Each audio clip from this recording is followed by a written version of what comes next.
ever done something that seemed impossible? Today we will learn how God did something that seemed impossible with some very unusual instructions. But first, let's look at a new big picture question. What is a miracle?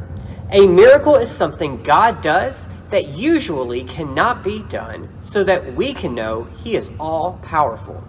God has all power and can do all things according to His character. In the Bible, God demonstrates His great power by doing things that cannot normally be done.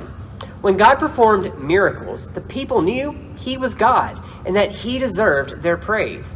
Today we will see an example of one of God's miracles. The Israelites were finally ready to enter the Promised Land, and it had been a long time coming. After God rescued them out of Egypt, they wandered in the wilderness for 40 years because of their disobedience. Then, after Moses died, God gave them a new leader, Joshua.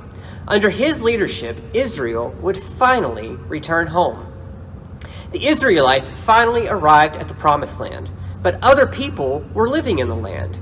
God's people had to go to battle against their enemies. Joshua sent 2 spies into Jericho. The spies stayed at the house of a woman named Rahab. Rahab had heard about God and believed in Him. When the king of Jericho was looking for the spies, she hid the men on her roof. Rahab said, "Please be kind to my family, since I have been kind to you. When you attack Jericho, please do not kill us." So the spies promised to keep Rahab and her family safe. The people of Jericho hid behind the city's strong walls. God told Joshua how to conquer the city. Joshua would lead the people to march around the city 1 time every day for 6 days. On the 7th day, they would march around the city 7 times, and the priests would blow their trumpets. All the people would shout, and the walls of Jericho would fall down. The people did as God said, and on the 7th day, the wall fell down flat. The Israelites went into the city and captured it. They kept Rahab and her family safe because she had helped the spies. Now, if you were preparing for a battle, you'd probably want the best soldiers, the best weapons, and the best strategy to win the battle. God, however, did things differently at Jericho. Jericho was a city surrounded by huge walls, and God told the Israelites to walk around the walls for 7 days, blow some trumpets, and shout. The walls would fall, and they would win. What? We'll get back to that. Meanwhile, there was a woman named Rahab. She had heard that the Israelites were coming. She had heard how God had delivered them out of Egypt and believed He would give the Israelites their land back. Rahab believed in God. When Joshua sent men to Jericho to spy out the city, she helped them and asked them to protect her and her family. So back to the battle.